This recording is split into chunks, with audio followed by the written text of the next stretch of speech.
Okay, we are live.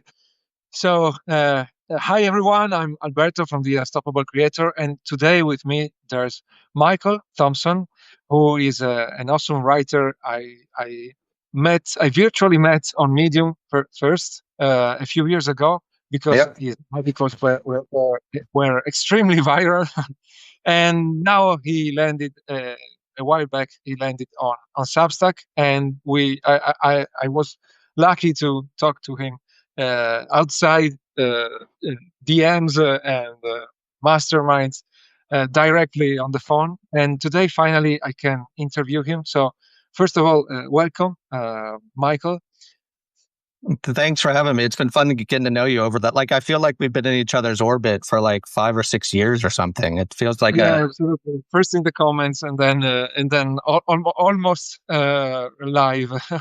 And you are an original writer, both in the way you write and in the way you approach your writing, and in the way you make writing a part of your life. And so I'm very in these interviews we talk about mainly about the habits, the mindset, the processes, and I know you are different from the mainstream in this regard, and so I'm very curious uh, about this. Uh, so paint a picture to start. Uh, how where are you writing right now? What are you doing in your life right now? well, I'm doing a lot of juggling. My kids are at the age where they're actually really fun to hang out with. So they've gotten a little older and they're not babies anymore. So that's been the biggest challenge is juggling family, business, writing, clients, parents. But what I'm doing right now, I published a book about 9 months ago.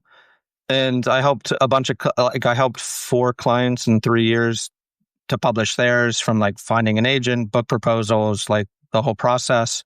In the last couple of months, I got on Substack in July. So it's been about 8 months too. Okay. And right now I'm kind of doing smaller projects where I'm doing like book proposals as like a guide, not as the one who's in there doing it. And I'm helping clients on TED Talks. I'm working on a kid's book. I'm helping edit a kid's book. I'm kind of jumping in on things that are kind of fun and energizing. And that's kind of been my recipe since day one, is when I kind of get bored with something or like I reach a goal, I look at what's fun first. And financially, that's not always the smart thing. I should double down at times. Is like my clients' books have done pretty well in terms of awards and recognition and stuff. But I just can't bring myself to like go in full steam on a book again with someone. So it's more smaller things, high energy, less thinking about at night, like with the kids. Like I don't want to be thinking about a client's book at 9 o'clock at night. So I'm going in for like fun, quick wins, high energy things right now. And it's been Okay. good, you know? And yeah, this juggling is very interesting because it's a bit uncommon. I think because many writers, maybe they are on Substack and then they have their writing clients, and it's pretty uh, simple, although it can be very complicated to work with clients. But you, yeah, as you just uh, you gave us a list, very long list of very different activities, and you also totally quit Medium after getting huge there, and landed on Substack. Very few subscribers, as everyone does, and so for me, the most fascinating thing is how you um, are aware of the what excites you, what gives you energy, and you have the courage to quit things and then Yeah. so I don't know if it's quit or just like moving on, like yeah. exploring other areas. Like with Substack, I wanted to start at zero. Like was on Medium for 6 years or something, and I had a bunch of followers. But I wanted to kind of veer off from what I was doing. It seems like with Medium too, like with followers, they really don't matter that much, No. especially now.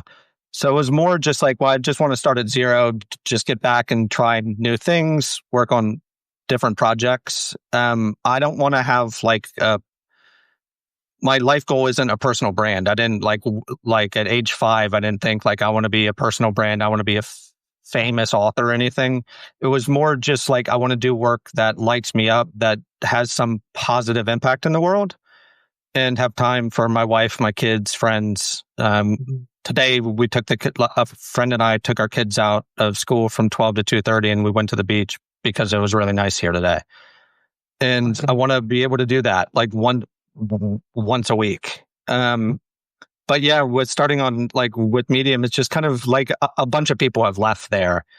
But Yeah. like I do is like I was getting frustrated there, and my wife had said too, like she was like, "Well, it's kind of obvious you're not enjoying it, so why are you doing it?"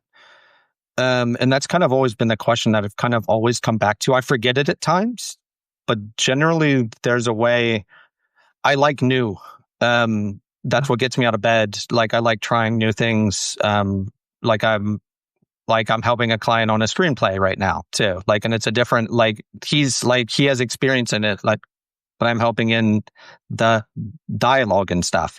So it's just kind of that's always been the thing. It is whenever I'm stuck, it's always because I'm not enjoying something. My energy isn't there, and I know that it's just going to take more energy to try and do that thing when Then it's easier just to pivot a little bit, you know?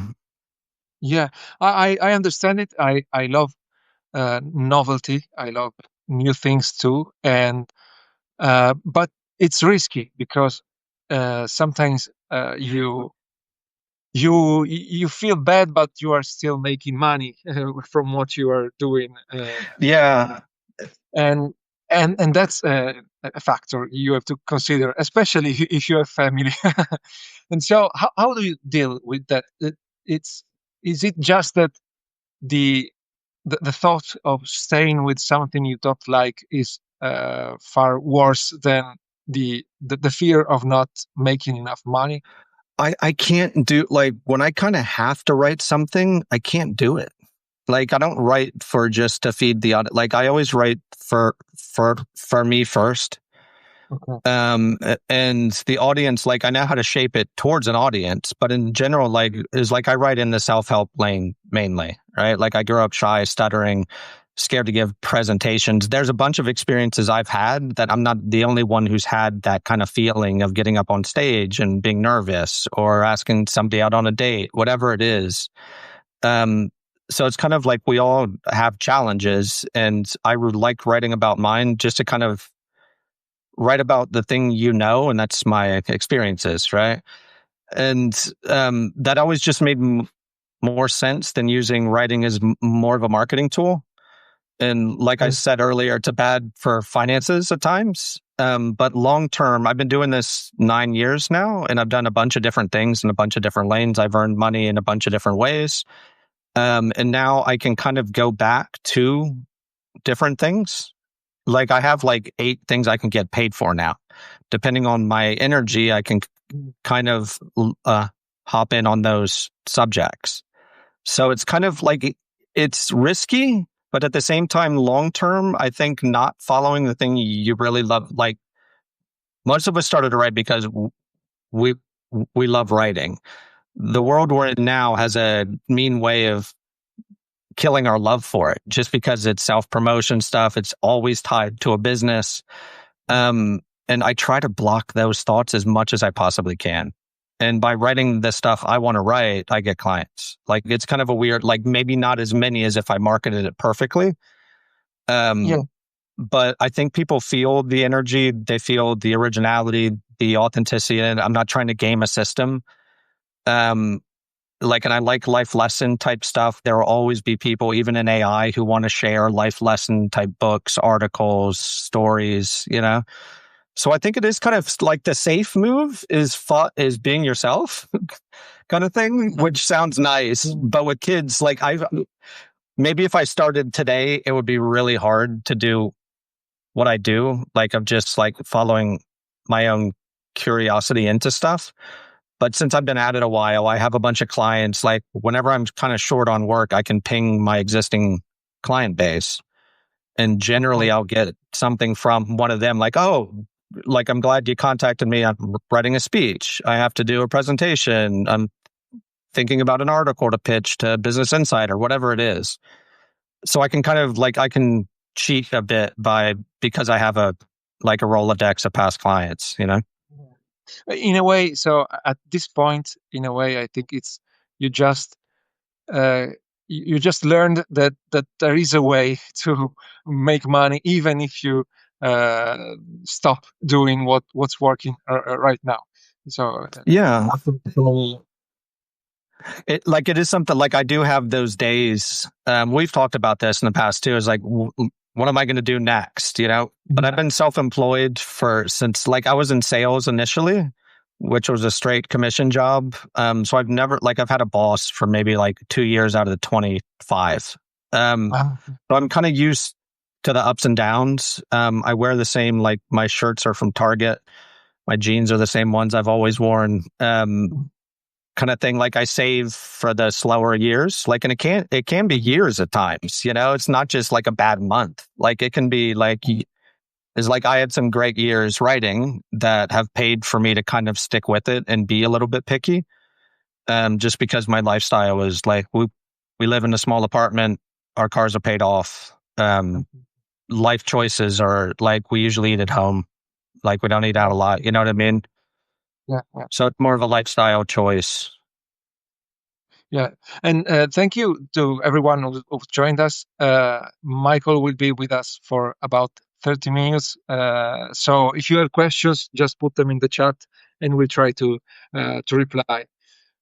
So on, on this um, topic about following your passion, which is an abused word, but Yeah. let's use it. Um, Maybe the hard part is the initial switch, the initial jump from, I don't know, your job or a business that's working, and something that instead feels more risky. So you didn't start writing soon out of the college, for example. No. So how and what was the situation when you started, when you decided to make the jump? Were you already married? Where did you live? How was your work? What helped you make the switch? Make the switch. So this was, I want to say 9 years ago, and I was married. We had our first child was about one, Okay. and I was doing a little bit of. We had just moved to a town in the Pyrenees called Vic, about an hour, 10 minutes from Barcelona, and I was going in to Barcelona for I was doing some consulting work. I was like a little bit of a startup with a friend. I was a mentor at Startup Bootcamp in Amsterdam, doing a bunch of different, I've always kind of just patched together my income. And I started to write because I quit smoking. I had a kid where I couldn't go outside for and play golf for 8 hours, you know, and I needed a hobby at home, and I started to write. And since I grew up stuttering and shy, I had all of these stories in me, and writing kind of felt like I've always felt like an outsider in places, and writing kind of felt like home pretty quickly. Huh? I kind of my agent who reached out to me maybe a year and a half into me writing, Liz, I kind of had a gift for it. And I think I'm not sure if it was innate or if it was just because I was observing people for so long. I was scared to talk, that I was picking up on human behavior insights, nuances in people, the structure of stories I got pretty quickly also. Just kind of, but yeah, I was making a 3 or 4 grand a month in Spain, which is pretty good in Europe. And I talked to my wife. I was like, I love this thing. I want to try it. and we just had our first kid. Like I lost $250,000 a couple of years prior in Costa Rica and was broke. Like I moved to Spain broke, and she was like, "We'll figure it out," and that's what we did. And I was figuring it out, and fortunately, I was pretty hot on Medium right when they flicked the switch to monetize. Um, so that was my lucky moment, like the Matrix. Like there was a hole in the system, yeah. And I was averaging a couple 100,000 views a month, like regularly there. And I basically earned, like I got up to a pretty, like the same salary I earned when I was working in sales pretty quickly on Medium. So that was my lucky, but I think I was starting to get coaching requests from that. From my Medium articles. yeah, like I was starting to get like people were reaching out to me like, "Hey, I like the way you write. I have to give a presentation, and I've worked with like the charismatic type in the past, like, and it didn't work. Like, and you sound like you're somebody who's actually had to do those steps. You know, would you mind helping me? Or I'm starting a business, like this kind of stuff." So I was able to kind of like always have a couple income streams coming in, and I've always loved work. Like I'll never just for 2 years I just wrote, and I hated it. I need to be out doing stuff in the world. Like most of my writing is reflective. It's with people. It's pulling out like interesting thoughts from kids being on the street, clients, whatever it is. So I learned pretty quick that I never really want to stop working in some form outside of writing. And ideally today, like I like to make my money outside of my own writing, like as much as possible. So it's intentional. It's not just to be safer. No, I think it puts a little bit too much pressure on it. Like I get it's like I have ADHD and I get obsessed pretty quick. Like if I'm into something, I'll get really obsessed, and I need guardrails for other aspects of my life. And if it's just my stuff, I feel a little bit too much pressure on like monetizing my story. Like I'd rather just share that stuff, you know? And if I do sell anything, it's usually like a reasonable price thing. But I always try to work with clients outside of that, just because it kind of feeds my own writing.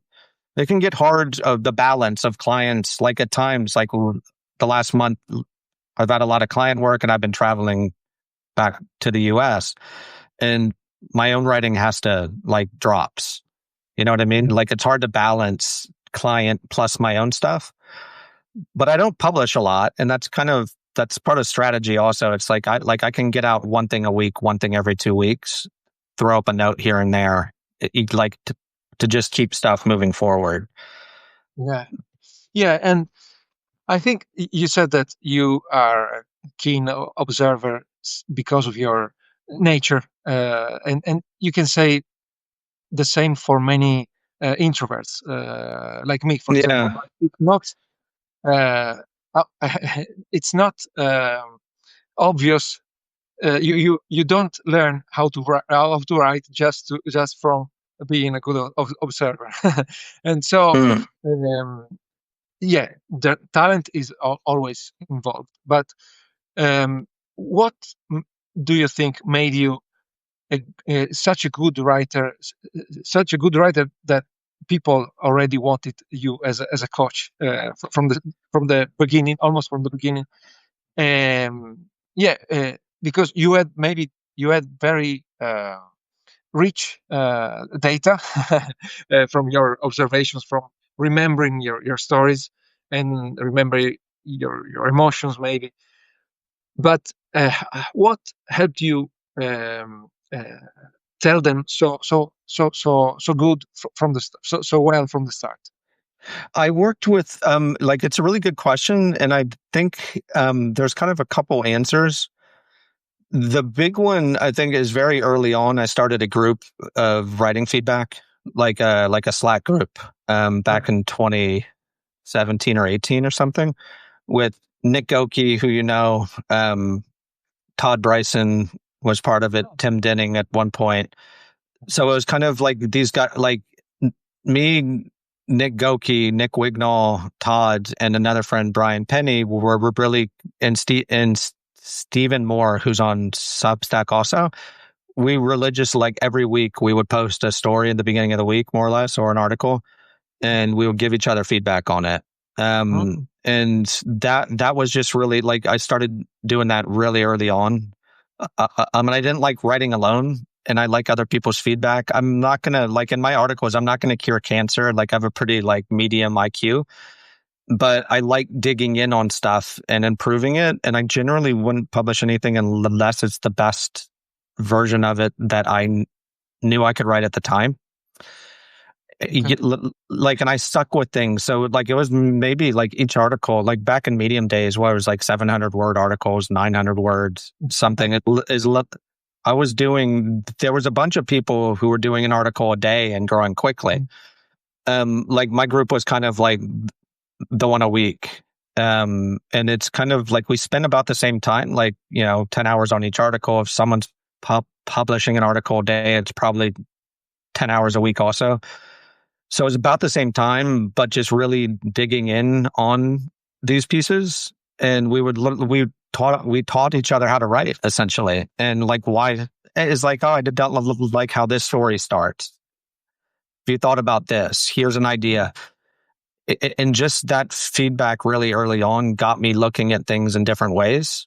And then I think the second piece is just like, I made a commitment, like my wife reads my stuff. So like, I can't get away with any bullshit on it.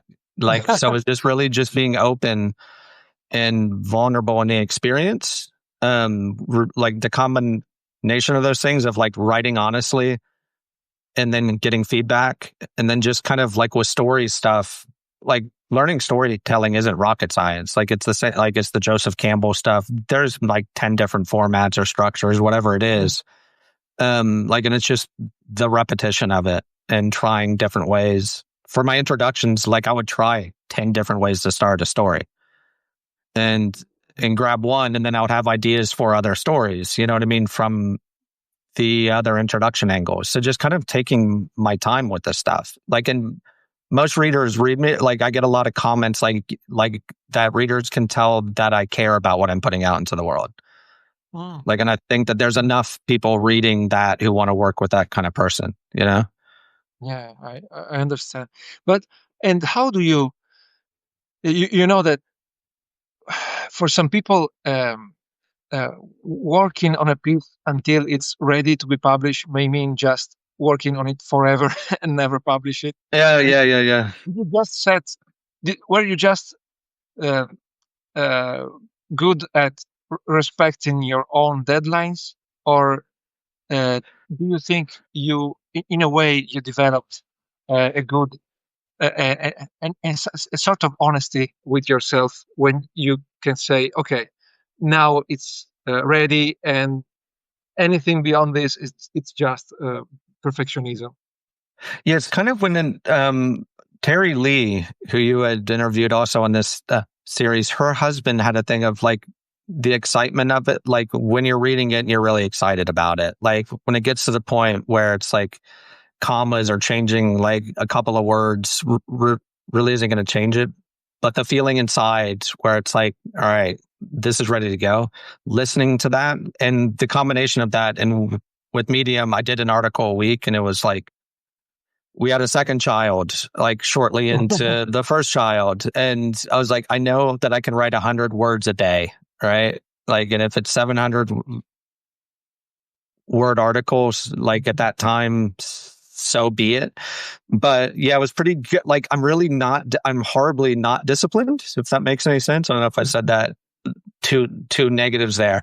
But with that, just like, my goals are generally pretty achievable. Like if it's an article a week, it's 700 words. It's 100 words a day. It's 6 words an hour. You know what I mean? Like you can do that, right? But I did that for 5 years on Medium.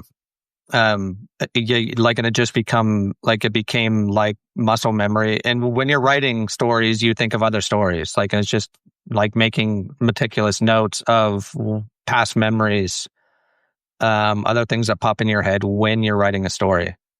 But Absolutely. Yeah. yeah, So it's what's kind of your funny. Like, Tell me, tell me. We all think like is like I've written like 400 articles now or something like that, like in a book, and I've helped on like 6 books.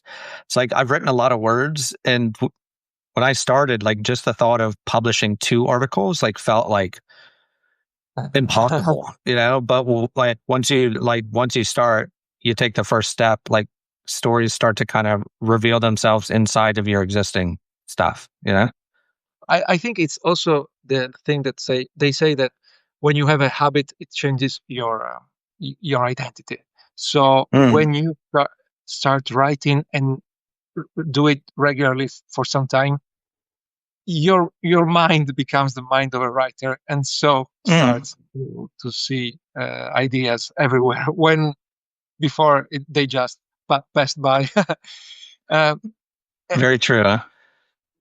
going maybe it's always interesting to uh, go into the details of the process, even when writers say I don't have a process. So what's your writing process? You said I wrote 100 words per day, but then it's not just the writing, there's the outlining, there's the editing, and there are different approaches. So what's your process right now, and maybe has it changed over time?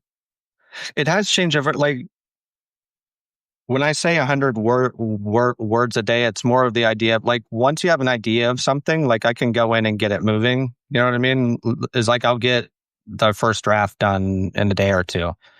But it's more but generally right now it's the collection phase for me. Like it's been like that for about a year since my book and my client stuff was done. Is I'm kind of like my first book, a lot of my first articles was like my first mountain books and articles. Like I'm 46 now, and I've written a lot of like reflective pieces on like loss, love, kids, career. And right now it's kind of like once my book was done, I was kind of like I finished the last word and I was like, well, I got like nothing else to say. You know what I mean? Like it's kind of just like, well, what am I going to say now? Like, and I do think that this year has been more of a like collecting new experiences, new thoughts, having new conversations, meeting new people, and getting like the well full again. And I do a thing. I don't say I sit down and write like I'm doing client work. I'm writing, but for my own stuff, like I have a big collection of ideas and short stories and this kind of things that I can, and I'll read through that list of stuff and I'll grab something that gives me energy. Like it's like, oh, I could bulk out that today, you know? But for my book, I was one of those people who was like not a 5 a.m. person, but that's how I wrote my book too. So like I once read that the internet is nothing but people at different life stages telling each other how to live their lives. So like at 25, like you're not getting up at 5 a.m. You don't have kids, maybe. Like, what's the reason, right? Like you have all day. But for my book, I got disciplined, and from 5 to 7 every day, I wrote for 2 hours more or less. And so my habits kind of change into like where I am, the projects I'm working on in my life. And sometimes it takes a little bit of a time to figure out what's the best way to do something. But I like collecting stuff, and I know that if I get a rush, I can go in to my ideas and short story documents, and I could probably blast out a couple long form versions of those if I have a good day. Okay, long form. What does it mean for you? Long form, 1,000 words per. It was somewhere around that. Yeah, between 7 and 9, somewhere around there. If it's a how-to thing, like I've been doing a few of those recently, because it's like I teach at a university and I'm doing like book proposal stuff, and it's like, well, I can just make these guides as I'm doing it. Those can get up to 2,500 or something, but generally, I like one idea. I was just talking to a friend who gives talks in Ireland. Like his job is like a motivational speaker stuff. And we were talking about the rule of 3, and it's like 3 lessons. Yeah. He was just like, the more I'm doing this on stage, just give people one story and one lesson. Yeah. Like just make it really good. Like just give them that one great thing, you know? So a lot of my story driven things of like, like the glass of water article, the peach article is like, it's just one little experience in one takeaway that's really easy for people to remember that, like, and latch on to that one. Like if it affects them, they remember the glass of water and what the glass of water means. It like if it affects them, they remember the peach and what the peach means. So it's just kind of simplifying. Yeah. Like one story that has one universal lesson is kind of like those are usually 600 to 700 words. And every word, like I pine over those though, you know, like every word counts on those. Yeah. And the idea selection, I think the focus, deciding, finding a very uh, limited scope for every article, finding a very precise focus is also it's useful for the reader. It makes the article more effective, but it also uh, helps with productivity in a way, because you can't go too long on an article with such a small scope. So um, you do it before I guess start to write. You find the idea and define it.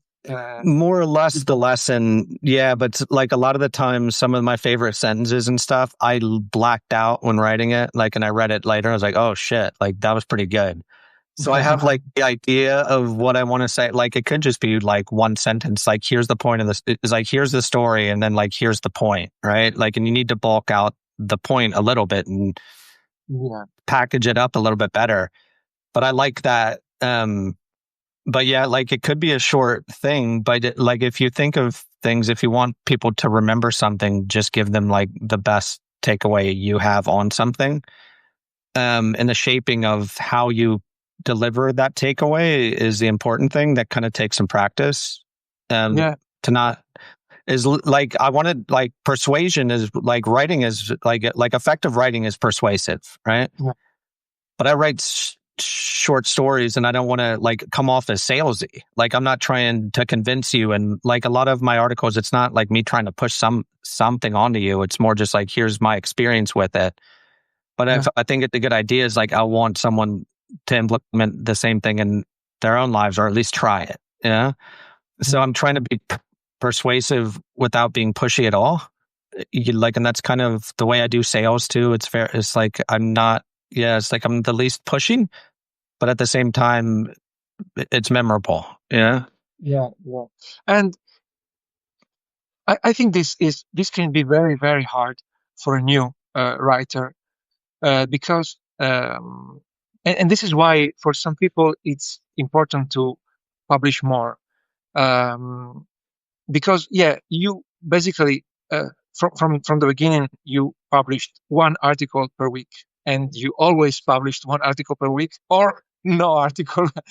Or I didn't do anything for Yeah, 2 years online. Yeah. Yeah. I needed a exactly, break, you know? exactly. Uh, but sometimes I think that, or for some people, I think more articles mean more repetitions, basically, and so um, uh, they need more articles, more repetitions to develop this, Yeah. Yeah. Yeah. for For sure. example, the muscle that you need to choose the right idea, or making it smaller. Um, so, what would you suggest, recommend to a new writer? I think that everyone wants to be able to write more effective pieces, and possibly less articles, because Yeah. more articles it's usually exhausting. Um, so, what would you recommend to a new writer who wants to develop this kind of taste? Like, I think it's the taste and also it's the voice. Like, no matter, like, for me, finding my writing voice, like I preferred like instead of quality, no, quantity leads to quality. It's Yeah, like I reversed it in a bit, like where it's like I went quantity, like quality first, then quantity after I got good. Because and then now I've slowed down again because I want to write the stuff I really want to lean into now. But for some people to find like the writing voice, it's write a lot, right? Like if it's like that makes sense. It doesn't mean you have to publish a lot, and the feedback helps. But if you're publishing into a void, do you really need to keep publishing into a void? Is kind of like the big question for me. Is like, what valuable feedback are you getting? Could you get better feedback from a writer support group than you could from an audience of people you don't know? I think that's a really good question that people could ask. I think that mentally, even if no one reads, having to hit publish puts you in a different headspace, I think. So if you wrote it, maybe just publish it because if it's in a drawer, it's not. There's no risk involved. There's no judgment. Well, I guess the thing though is like if you're like, do you think it's good? So if you don't think it's good, like, do you need to publish it, or could you sit on it and use parts of it down the road for some other article? There's a lot of ways to go about doing things. It's not like you have to publish. Don't publish often. Like it falls in the gray for most people. But I think it's like when starting out, like the feedback loop could just be getting it in front of a select group of people whose opinion you trust, right? And improving as a writer, developing your voice. Like the worst thing, the last thing that you want to do is burn out. Like 2 years of writing, publishing every day, and then you start to get good, and people start to notice, like, and you're burnt out. Like it's just kind of like, well, I've said everything I need to say. Yes, you can go back and revisit articles you've already written, but there's a lot of ways to go about things, and I don't know if the Bennett, like for coaching someone, like I would always ask questions back instead of giving an answer. So if they were confused about, like, I'm a new writer, what should I do, more or less? Like my response would be yes, to dig in with them as individuals, before just giving an answer. Yeah, not everyone can work with a coach from the start. So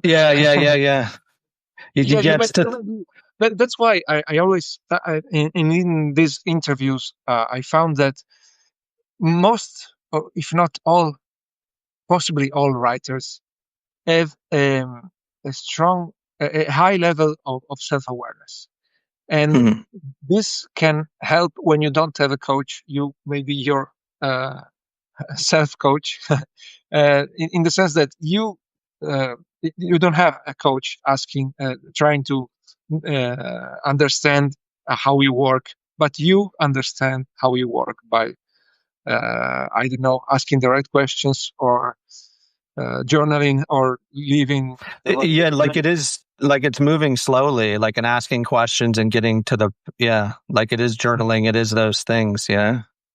So do you think, since you started writing late, it's never too late, but compared to other people, do you think your life before writing helped you in some way developing your voice? That's a really good question. A friend from Medium, Jake Dagney, I don't know if you know his name. He was he was young, but he had he was good. He had sent me a message, like, I finally figured out why you're a good storyteller and writer. It's because you lived the first 38 years of your life without a smartphone. And I think that's it's a very true thing. Like I was out I got into a lot of messes in a lot of different countries. I had worked in a lot of different jobs. I've always been self-employed, and I've had to figure out ways to make money, not like prior to being a digital nomad in different countries. You know what I mean? Like I had to, I dug graves in Germany. I taught English in Spain. I tried property development in Costa Rica. So all of those things. And then when I sit back and think about the things I've done in my life, like, is like I kind of have a head start on people who are about the same, like younger than me. And the reserving of time to think about those things, and like we all just think our lives are normal and it's boring. And but yeah, if you actually, like, I used to think that way too, and like now by doing the unearthing of these stories and reserving time for like pen and paper, um Yeah. to write these things down, like I realized that my life isn't boring, and like these stories that I think are just mundane things, like people resonate with them. But I like absolutely think that pre-smartphone, the people who had to do things prior to like a lot of technology in their lives, like with the smartphones in their lives, kind of have an advantage. Yeah. Mhm. And do you think there there were, besides the experiences, do you think something in your life helped you with communication in general, or writing more specifically? Is it, like, I think it's the stuttering thing, growing up stuttering, just because I Oh, wanted to communicate well. And writing is okay. my chance to kind of do that. And I get time to think. Like, the thing of like, think before you speak, like every like parent says that to their kid. Yeah. That's what writing is like, I get to think before I write. And like, what's the thing I really want to say? Like, and it's my chance with writing. You get a chance to get that right. And in real life, sometimes, like, I'm always kind of jumbled. Even in this interview, I think I was like, oh, I said that weird, or it didn't connect as well. If you sent me these questions in writing, like, is like the answers Mm. would be a lot crisper. Yeah. Of course, yeah. But I think the stuttering thing, it's always the thing that we kind of run from or we're embarrassed of, that kind of helps with stuff down the road if you just kind of own them. Yeah. Yeah, I think I had a similar motivation. I always listened a lot and talked very. Hmm. Uh, I don't, people don't like how few words I use, and yeah, but I always had this urgency to find the best way to communicate what I was thinking. And so when I started blogging in 2010, uh, my first articles were immediately received raving comments from my audience. Yeah, it was And personal motivation. Yeah. I think too, with Italian as your first language, like when Yeah. you speak though, like I can tell that you're trying to find the right way to say it. And Yeah, there's a lot of absolutely. value in that. Like I do that in writing, and I can see you doing it now, and you do it really, really well. And I think your communication skills and asking questions and interviews like this is really good, huh? Yeah, Thanks a like lot. it could be Well, that that made that my day. Italian thing is like, oh shit, I'm not a native speaker. It's not going to be as good. I actually think that can make it, yeah, like even better because you care more and you're thinking more about the things you're saying, you know? Absolutely. Yeah, maybe too much. Yeah, thank you. I'm right there with you. Okay, I know you have to go. It's a So Yeah, it's a holiday here. Like we had Semana Santa, which was 9 days of vacation of holiday, Easter, and then like the Monday after off, we got back from the United States, and I didn't know that tomorrow and Friday is a holiday here also. So it's like me too. I can't get rid of my kids. Yeah, Yeah, it's the holiday of the workers in a way. yeah. First day. Do you guys have the thing though in Italy where it's like the holidays on Thursday? So it's called a puente, a bridge. So Friday is Yeah, a holiday also. Yeah. it's Ponte. It's exactly the same word. Yeah, Yeah, like I think in America they usually just throw the holiday on the Friday or the Monday, so you don't get the 2 days. absolutely. Yeah, But I'm much not more. used to. I can never plan my weeks because of the kids' school schedule. So it's like in June. Oh, don't forget, school ends at 2:30 instead of 4. I'm like, Jesus Christ! Of course I forgot. You know? Oh, okay. Yeah, they No, kind no, of wind down slowly, and it's like, you that's know, terrible. Okay. yeah. Fortunately, you are a writer. Yeah. Well, at the same time, I need to make a little bit of money, and it's hard. with the Yeah, kids always at my feet, you know. yeah. You have to But start writing about parenting because you can leverage uh, it. I actually really enjoy that, and I do a little bit. But yeah, like it is something that I would. Yeah, it's like I have a lot of stories of my kids and like their influence, the funny things, and the lessons learned. But yeah, I think I may become a daddy blogger. Yeah, just dictate them and let AI do the do the transcription Yeah, and start posting daily. I was thinking about that. Yeah, like, and then I do need to go. Is like with your thing, if you can't afford a coach, kind of with AI now. Like, I haven't toyed with AI a lot, but like you can kind of like make your own coach, though, huh? Like like you can do that kind of stuff now In a way, to get Terry feedback. did that. Terry Lee did Yeah, that in a way on ChatGPT. yeah, it's So cool. All right. thanks a lot. And where can people find you and DM you? On Substack, on Shy by Design is the name of my book, my publication. Um, that's pretty much it, huh? Like I'm trying not to be available anywhere else. Yeah. Yeah, yeah. No more LinkedIn. Well, like LinkedIn a little for my university work, but yeah. Perfect. But really great seeing you, man. And I'll ping you in WhatsApp here in Yeah, like less yeah. than 24 hours. I'll wait for it. Okay, thanks. See you, bud. Thank you. Have a good day. Ciao. Bye. Ciao.